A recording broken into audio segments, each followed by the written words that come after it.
Again, thank you everybody for joining us, for joining CSR Talent Group's Insider Insights webinar called Embedding ESG in Your Company. This is part of our Insider Insights series. For those of you who are joining us for the first time, we try to have a webinar about every month, and these webinars showcase the talent that we have in our network of consultants. We try to highlight different issues that are really critically important to companies to help them really achieve their social impact goals. And for today's webinar, we will be going for no more than an hour. Terry will present some slides for about half an hour, and then we'll have time for questions. And please send your questions now or during the session or at the end of the session, and we'll try to get to them all. So CSR Talent Group, as many of you know, some of you who are joining are in the network. We are what we call a vetted network of over about 225 consultants with experience and expertise in CSR, ESG, and sustainability issues. And about 95% of the people in our network have worked in companies and are now consultants. So they bring a unique perspective, having that insider insight, which is why we call this these webinars Insider Insights. They bring that corporate perspective as well as the consulting expertise and experience to the work that they do, which we think makes us unique from traditional consulting firms or from webinars that just have somebody from one company without that background and experience. So let me tell you now about our presenter, Terry Thornton. Terry is a sustainability pioneer who has spearheaded numerous acclaimed ESG and sustainability capacity development initiatives, including the United Nations-supported PRI Academy, the U.S. SIF Center for Sustainable Investment Education, and the Moody's ESG Training Center of Excellence. Under his guidance, these programs have successfully elevated the skills and knowledge of more than 15,000 professionals across more than 60 countries. Terry has founded Educate Ethos, an ESG consultancy with specialized training services. So we're very pleased to have him. Just a few house cleaning points before we get started.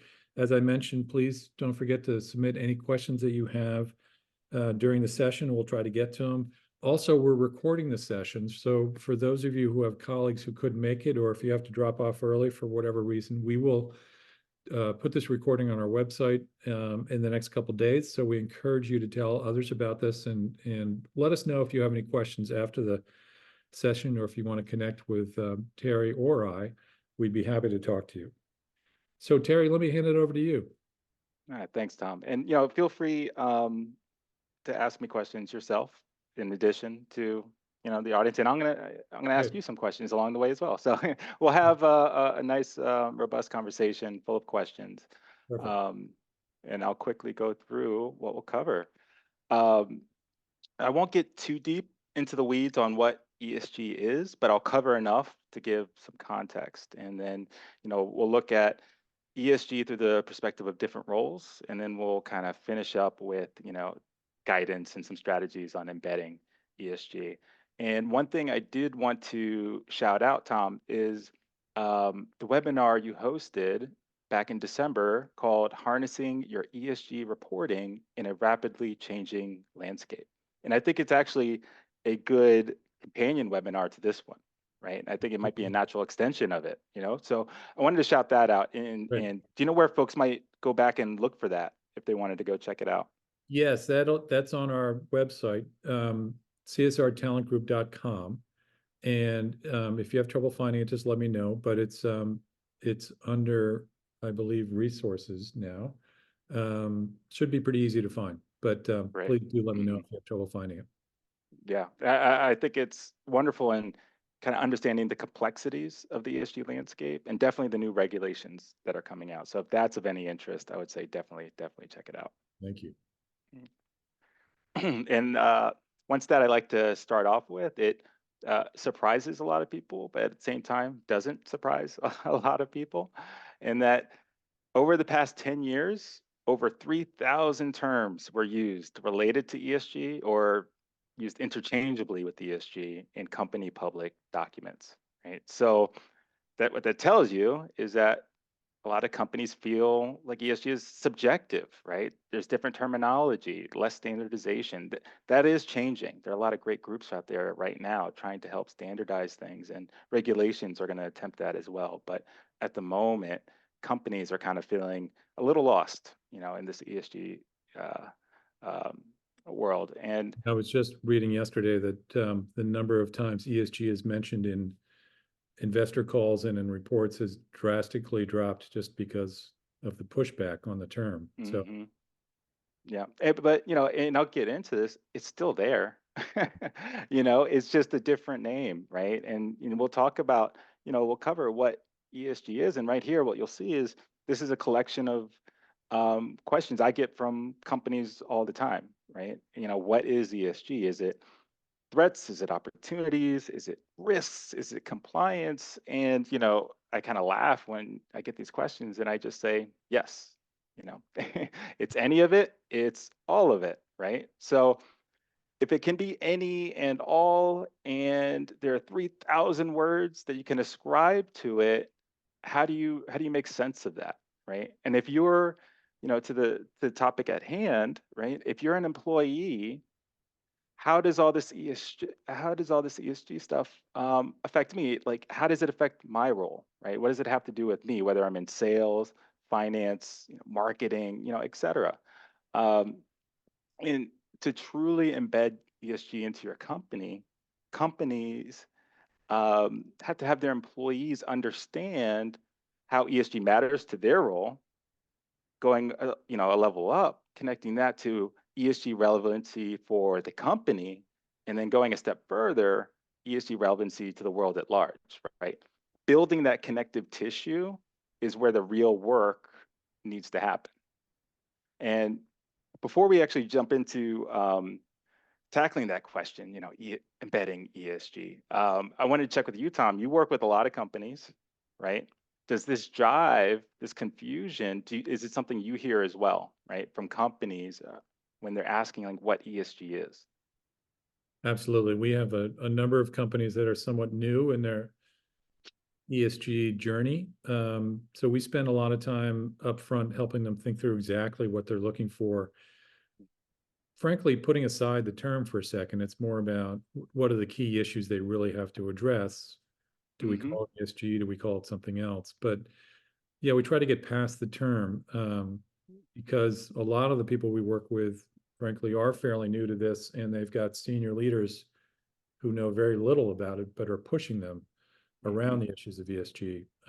So they need a senior level person who sort of understands this landscape just to sort of walk them through it and guide them in a way that helps them take those early steps.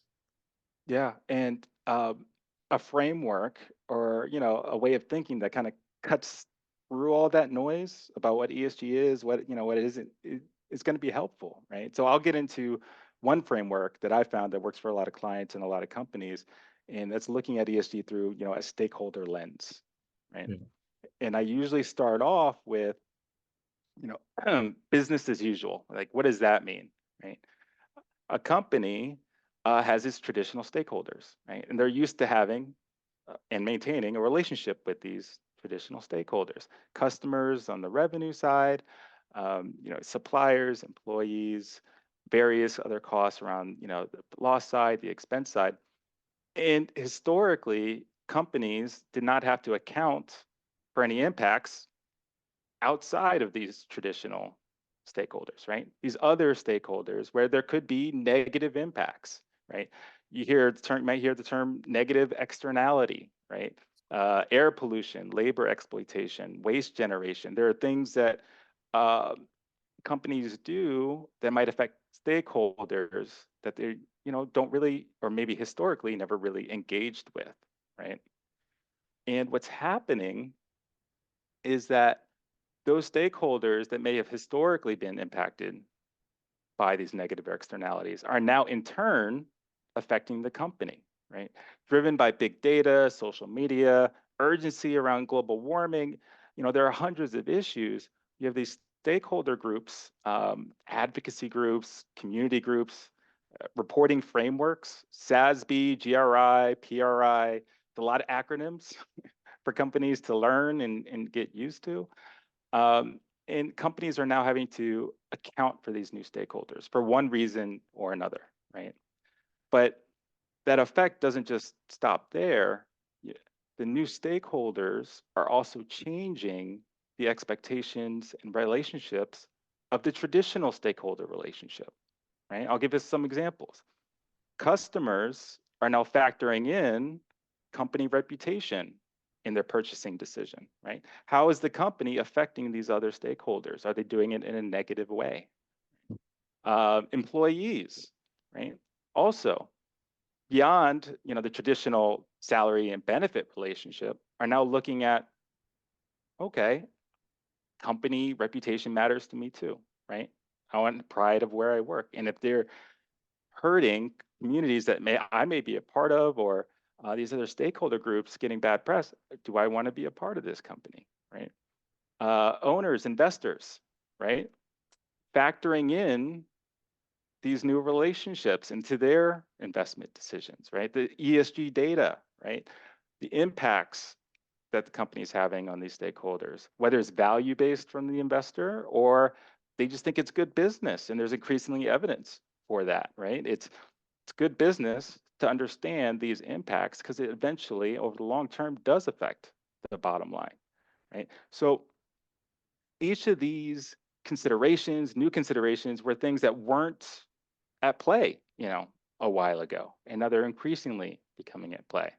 And I can draw, I can look at this and I can draw arrows between these stakeholders and these new impacts and different things. And I only gave, half a dozen examples. But if I sit down with a company for a day, we'd come up with hundreds of arrows that would just flood, the picture, and we'd still be missing hundreds more, right? So all these arrows, all these impacts, all these relationships, they can be categorized with an E, an S, or a G, right? Mm-hmm. But what it really is measuring these impacts, measuring these relationships that weren't there before, right? And who is bearing the cost that weren't accounted for before, right?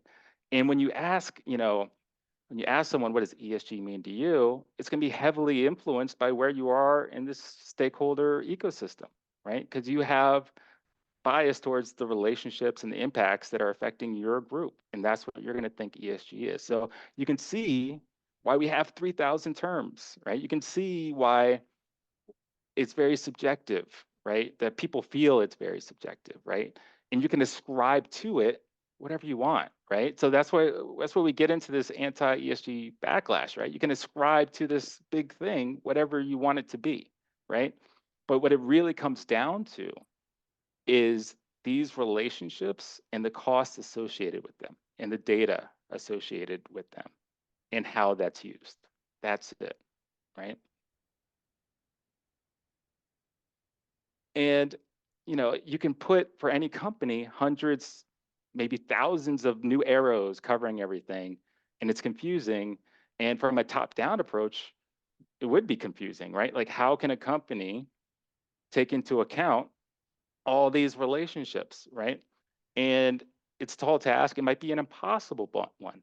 But what they can do is equip their employees from the bottom up to understand those ESG relationships within their own roles, right?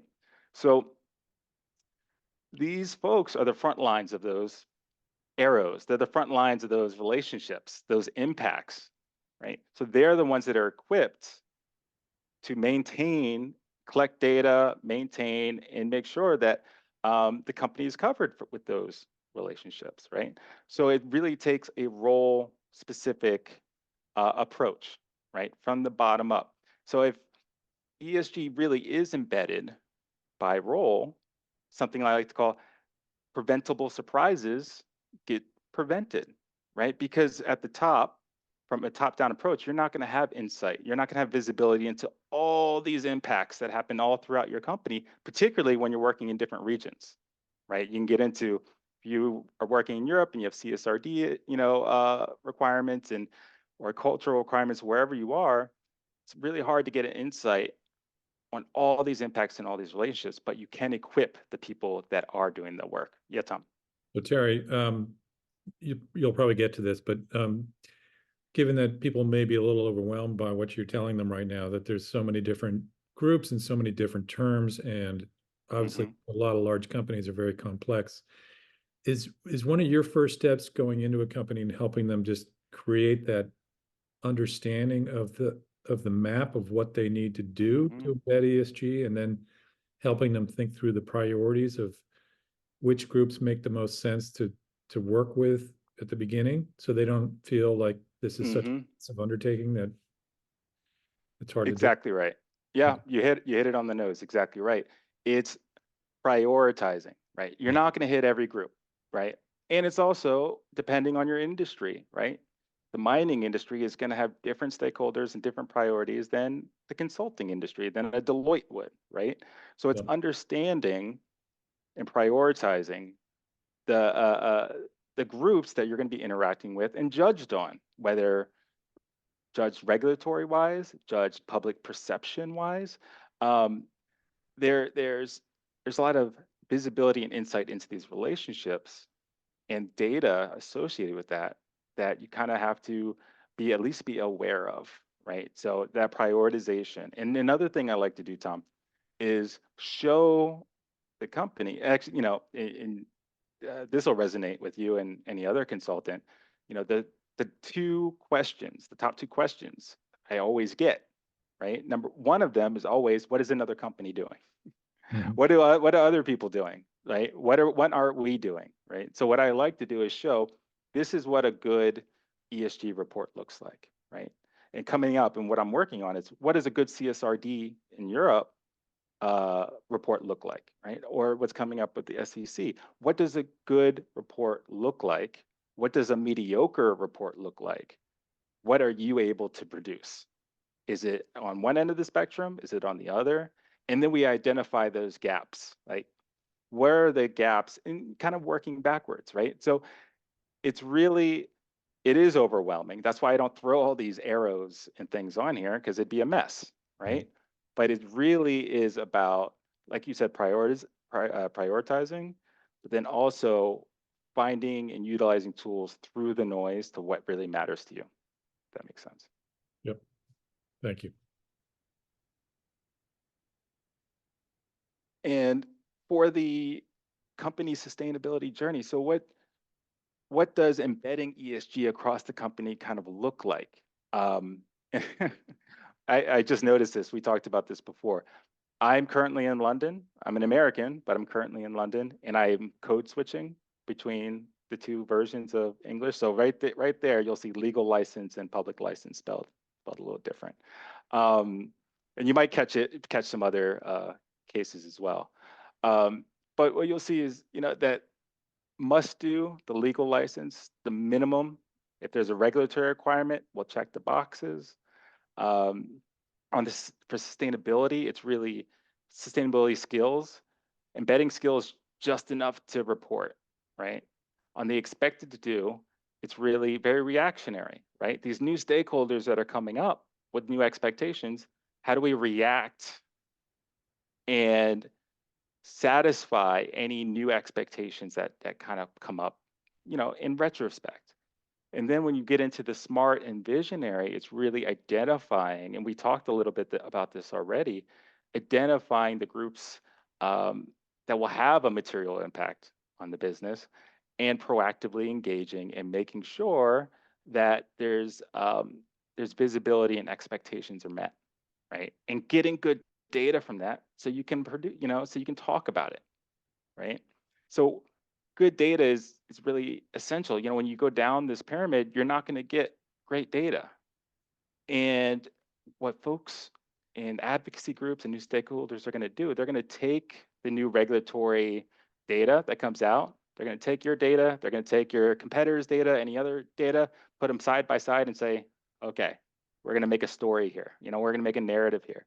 What's missing here, right? So it's really imperative for companies to really think of it that way, and also not just from a risk mitigation, which it's kind of further down this pyramid, but from an opportunity, right? A competitive advantage. And that's where you're getting into, kind of a visionary mode, right? Where ESG is constantly changing, and there might be things that are unexpected, but you're ready for it because all your frontline employees, the caretakers of these relationships with all these stakeholders, understand it, and they understand what good data looks like, and they understand the need for good data.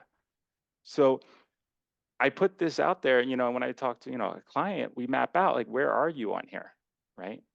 And it's not about jumping from 0 to 100. It's really working your way up. So I'll pause there and see,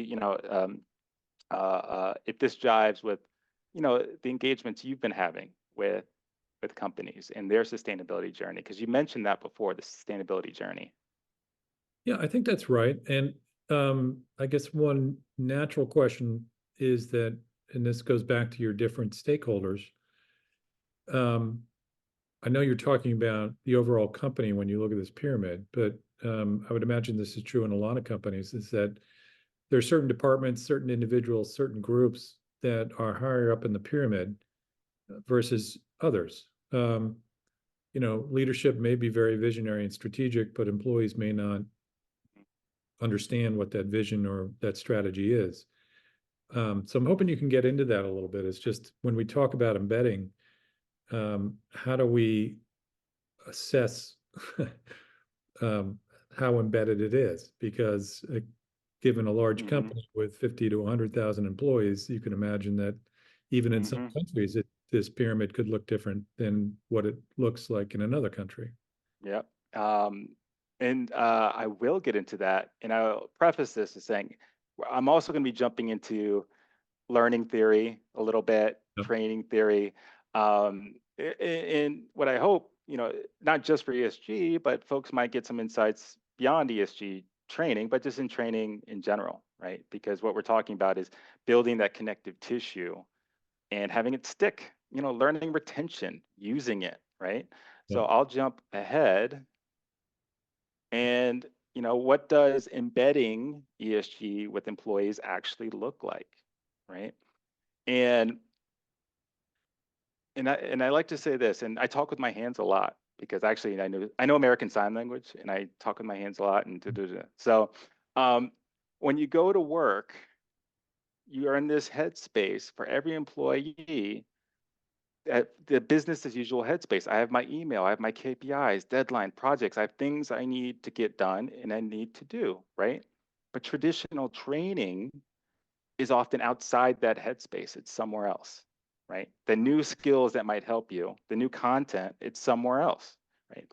So it's a little counterintuitive, but you leave your work behind, the things you need to get done to go and get the new skills at the expense of your work.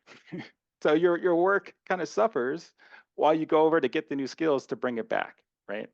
And what that looks like is, you might be watching a video, you might be watching this webinar, watching us talk, and you're doing email, right? You're doing your own work.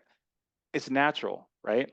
So a lot of traditional training does not get incorporated into the business as usual, Mm. right?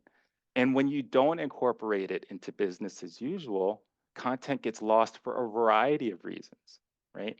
I mean, I think everyone listening has taken training or some new school, new skill, something very cool, and haven't been able to use it in their own work, right? There's a lot of reasons for that.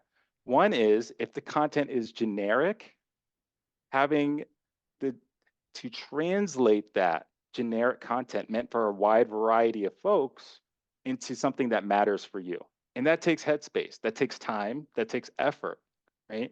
And when you're taking that into business as usual, and you can do something faster, the default way, it might not be better, but it's faster and you have deadlines. I'm just going to go ahead and do the default rather than try and incorporate all these new skills because I need to get this thing done, right?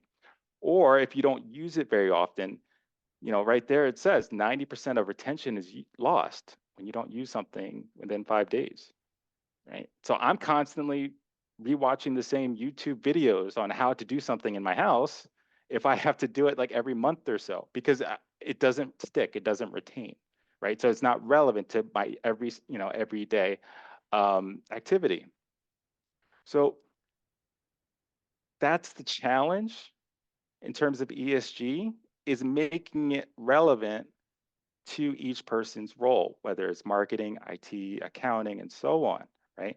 But what's out there right now is a lot of generic content, and there's a ton of it, but there's a huge gap with relevant role content around ESG. Can you give So an example of that, Terry? Sorry to interrupt. yeah, no, yeah. Uh, I started two of the first three online programs around ESG. Now there's over 800, right? Hmm. And a lot of it, including the ones I've started, is very much this is E, this is S, Yeah. this is G, right? And it's something I avoided at the beginning, of this webinar, right? I didn't say this is E, this is S, this is G. It's really uh, the stakeholder view, the relationship view, right? Seeing yourself where you fit in this view, right?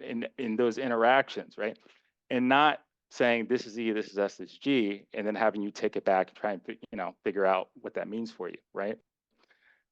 And so but it's easier said than done.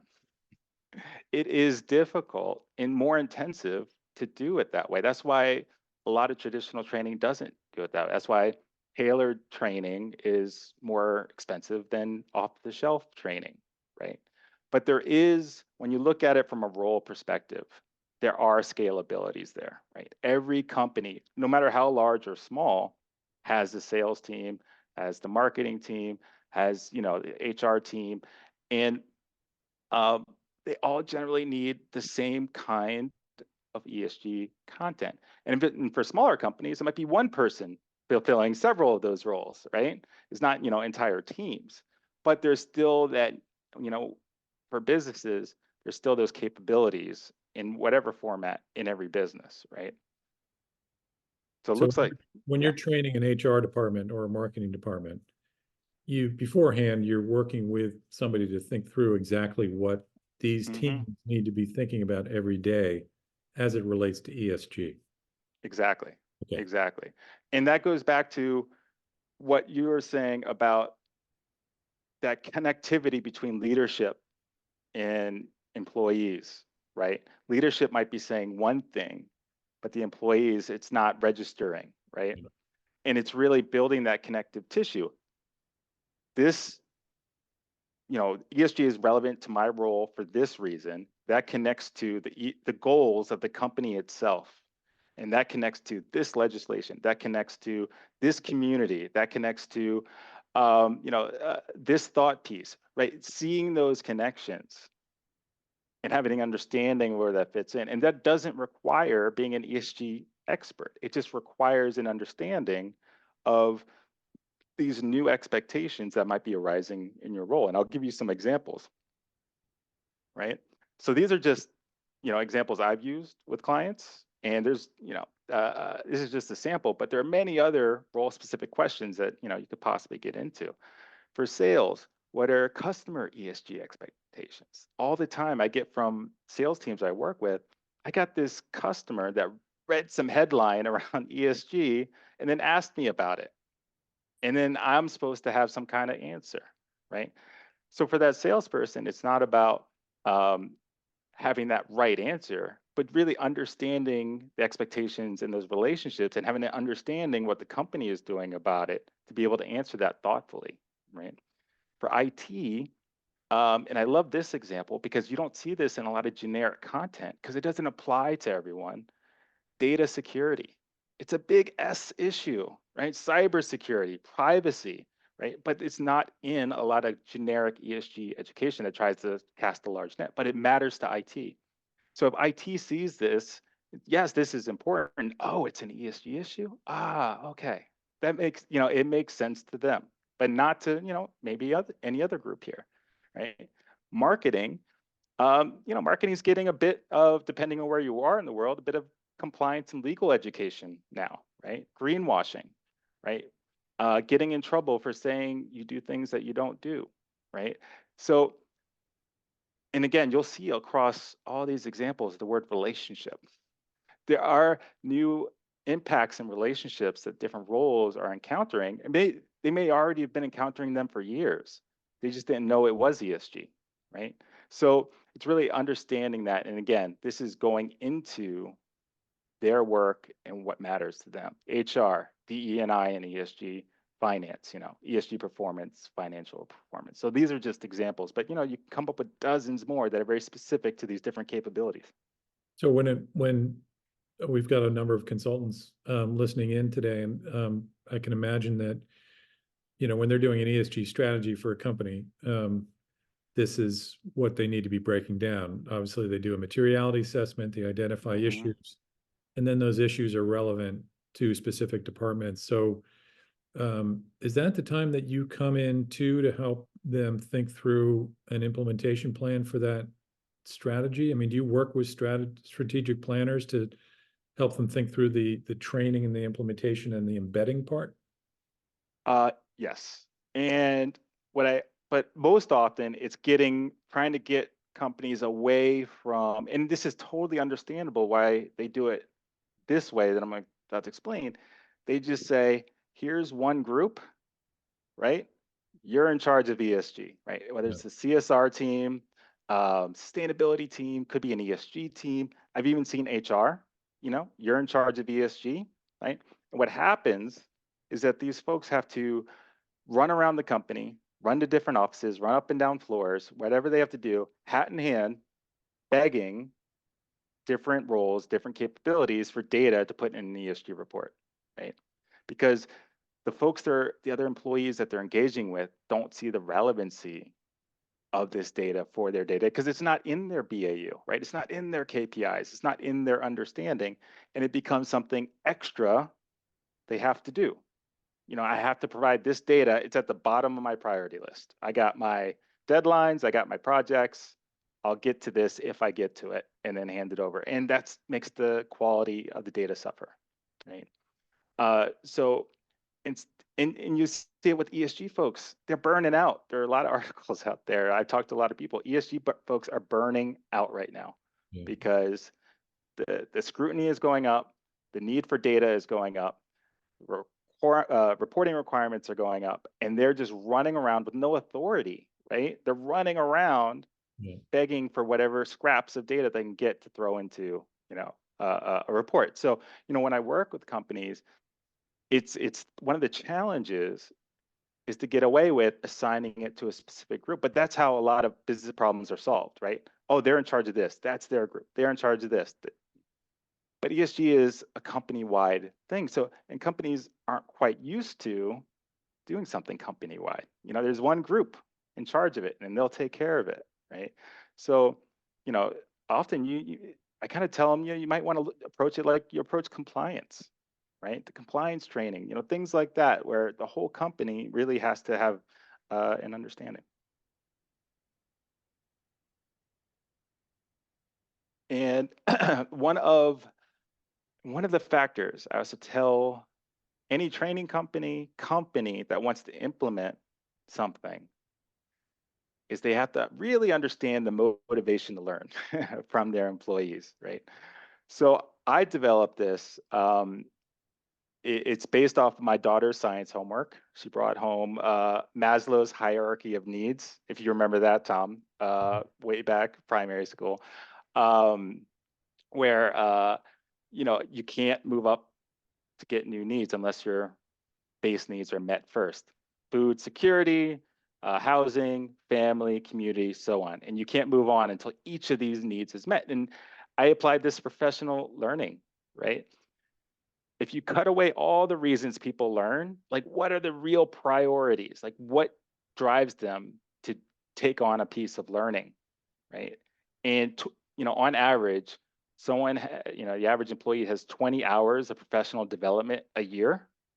They're going to spend that going up this pyramid, right? So you want to make sure that you're hitting their needs, their reason to learn, along with your need for them to learn it, right? So I'll quickly go through it. As a professional, you go to university. You want the white collar job, you want to work at a business, you usually need the university degree. Next up is the job specific training. Like, what is the methodology unique to that company? How do you do work in that company? And you look at it through onboarding, their specific methodologies. You have to master that first. Then you look at, I want to get promoted. What can get me promoted? What's recognized for a specific skill set that will get me where I want to go? Maybe it's like project, PMP, project management professional, that sort of thing, right? It's like it's a recognition of new skills. You move on up, you get into prestige and marketing signaling. You know, I'm taking this cool new training. Look at me. Executive education from a prestigious university, that sort of thing. And then at the top, learning for the sake of learning. And it's a bit cynical, but I find this to be very true. A lot of content is built without this in mind, and it goes straight to the top of this needs pyramid, right? It's learning for the sake of learning because it doesn't hit these other needs that folks will prioritize first. Now they won't say they prioritize it first. They'll say they care about the content and all of that, but all things equal, they're going to be going up this pyramid. So what does that mean for me as a company if I'm saying ESG is important? I want everyone to really understand ESG. And I've seen this. I've done this. Create content that is voluntary and you just put it out there and say, hey, go ahead and take this. It's great, right? Naturally, it's at the bottom of their priority list, right? And if they're going to be doing any learning, it's going to be hitting these other needs first, right? So what can a company do? I tell them, jump straight to the job specific requirements, right? Use what you already have, right? Let's not invent something new, right? Use what you already have. You have onboarding, you have learning and development, you have compliance. Sometimes you have compliance requirements. Build your content using that lens, right? Onboarding, a sales onboarding module, in addition to all the other sales training that a new salesperson comes on and does, right? So think of it this way for companies when they're really rolling these out, and then they get, frustrated when they might get, a 5% uptake, when they don't really hit these needs. Yeah. And I'll quickly go through, the different methods and, what's out there. Live classroom training is pretty self-explanatory. You got the person coming in, the expert, live classroom, bring all the employees together.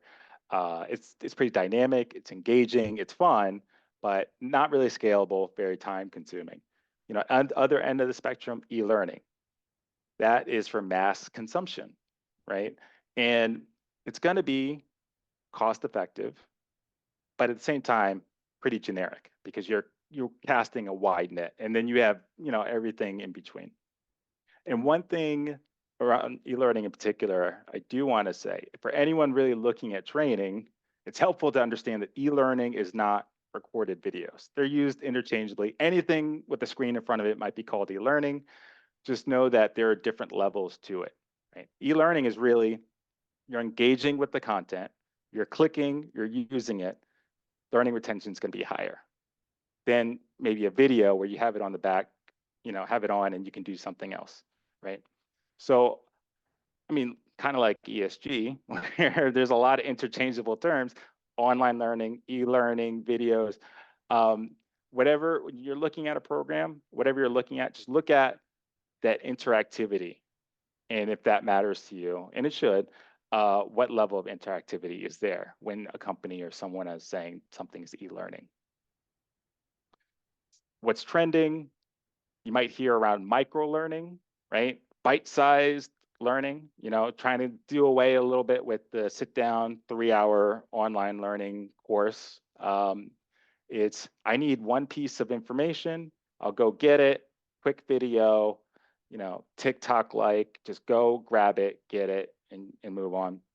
And then there's also a trend of learning journeys, right?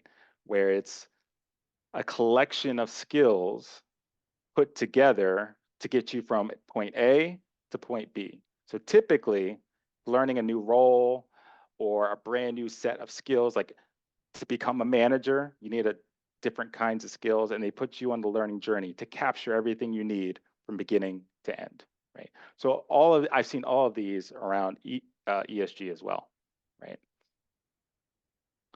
So in selecting what might make sense for you, one size does not fit all, right?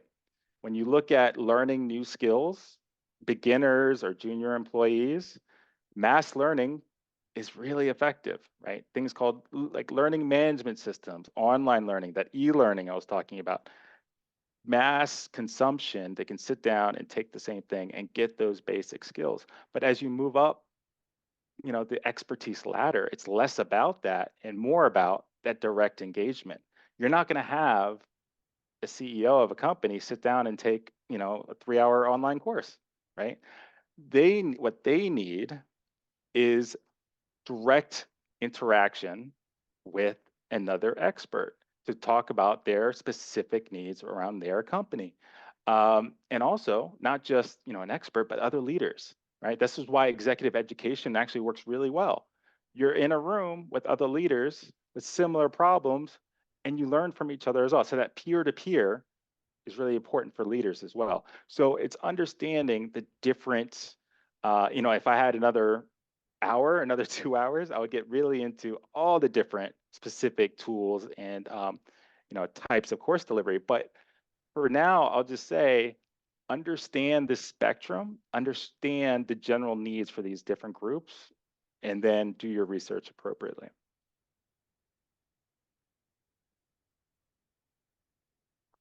And I would be remiss if I did not mention AI, where it's fast, it's cheap, and the targeting I'm talking about can happen in an instant, right? Let's say I'm a medical device salesperson and I'm about to go meet with a potential hospital client. ChatGPT, give me five reasons ESG is relevant for this hospital, right?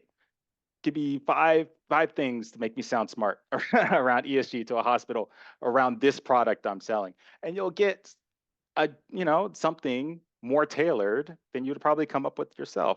But of course, there's risks associated with that. Garbage in, garbage out. You don't know where that content's coming from. ChatGPT, for example, is a snapshot of 2021 in an era before this new ESG regulatory era. So there's going to be different kinds of, it's going to be a little antiquated, the answers you get with ESG. And there's also the data and content bias, right? It's learning, but who is it learning from? So I have, I had a French client and they were horrified when I showed them that if you ask the same question around ESG in English versus French, the French answer is so much worse because it's learning better answers in English. So there's that divide there about what's it learning and where, that bias of where it's getting it from. So it's a great tool. And I would say, when you look at large companies versus small companies, right? Large companies, you might be able to get an ESG resource, a person, maybe you already have one, to work with different teams and develop something scalable that'll, last and be sustainable and work for a long time, right? But if you're smaller and you don't have that or you can't afford that, you might go to a ChatGPT and say, give me this answer, this answer. And I'm not saying that's not the wrong thing to do. It's actually a great tool and I use it a lot. But you have to be aware of the downsides as well, right? And so I do like generative AI because that gap that I showed earlier between business as usual and these new skills, it helps bridge that divide because you can make it more specific to the work you're doing, but it doesn't come without pitfalls. So there's always that caveat. And I think I'll pause there. So that's I told you I'd get into learning theory a little bit. So I'm happy actually to answer any questions around training in general, not just ESG. But I wanted to pause there and get any reflections from you, Tom. Yeah, no, we've got a couple questions here. I think a lot of our consultants and people joining us from companies are probably thinking the same thing. many of them have limited budgets. Companies are not putting resources to ESG for some companies at the level they should be. So if you're just starting with a company, I think one of the natural questions would be, how do you get senior leadership on board? Meaning, is that where you normally start with training? Because without them Hmm. understanding the value of ESG, obviously, then it's not going to be embedded in other departments. So talk to us a little bit about companies that are sort of starting their journey around training and ESG, how you approach it, and how you get senior leadership and CEOs in particular to want to put the resources behind training, especially if the company is somewhat new in their journey. Um, I think you did infer this, and I think it's right. You do have to start from the top down in terms of when you get started, because it doesn't get to that BAU, that business as usual for every role, if it's not rewarded, if it's not expected, if it's not rewarded. So you can't expect even the CSR and ESG folks at these companies, right? You can't expect them to hit their head against the wall and try and go beyond what they're expected to do when there's already a lot to do that they are expected to do. So it really does start top down. And you know, uh, I want to phrase this the right way, but you know, I think there's a wide range of outcomes that can come from having bad ESG data or bad ESG processes that a lot of companies are not aware of, yet, and that's really exacerbated by the regulations coming out and Yeah, and the new expectations coming out, yeah, right? Because what I'm finding is a lot of clients don't are very surprised when I tell them I know advocacy groups that are chomping at the bit, waiting to get their hands on this data that comes out from CSRD, for example, mhm, or the new SEC ESG guidelines, right? So they can take it and use it and look at it and see, are you doing what you're going to be doing, yeah, right? And in one case, actually, it's for CSRD, you do need to report on discrimination cases, allegations of discrimination internally. If you don't do a good job of that, that could be used against you in a lawsuit, right? Because that data is out there, and someone might have the receipts for an allegation internally. So there are these outcomes that folks are not thinking about, right? So it's making sure that the good stuff you are doing is out there, right? yeah, So it can be reflective of what you're actually doing.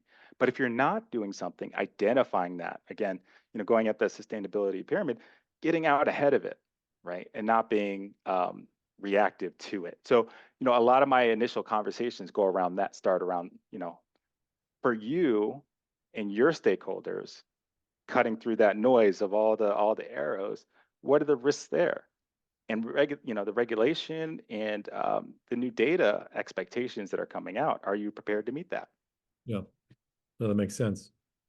Um, are there companies that you can point to as examples of embedding ESG really effectively? I don't know if you can name names, but Mm.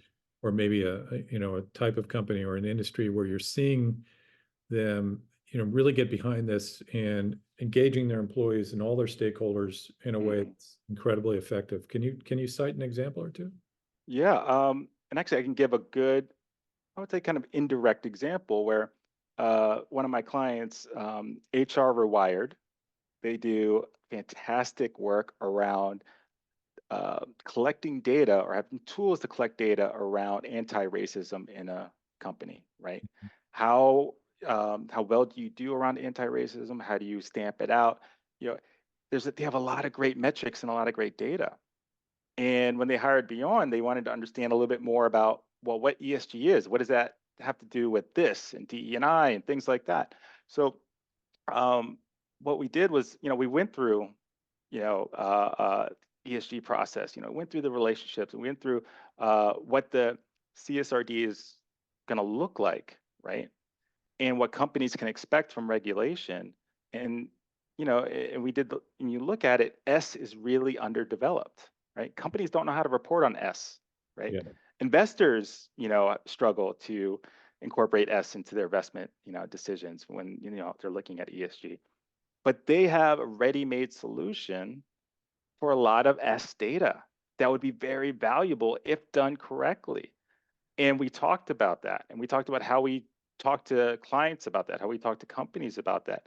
And their conversations have literally changed from just talking to an HR department to talking to the CFO, Yeah. talking to the head of the compliance, because this data lives beyond that. It's really a company wide data that can be taken and reported on.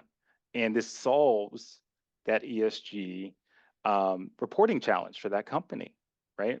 And actually, that that ticks something in my head of, if you're a company yourself and you work with other companies, you should start thinking about how your product or what you sell to another company satisfies their ESG needs, right? What kind of data can you provide, or how can you plug into their ESG ecosystem to make it easier for them? Because that makes you more attractive, right? I actually had, not just business, but foundations, right?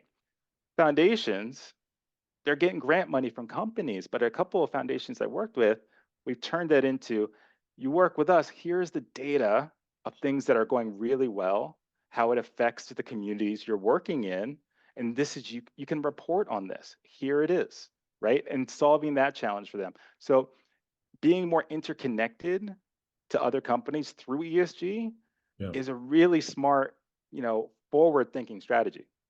No, that makes sense. And because we're getting a lot of interest from B2Bs who are being asked by their clients to start reporting Mm, data that they haven't been asked to do in the yeah. past.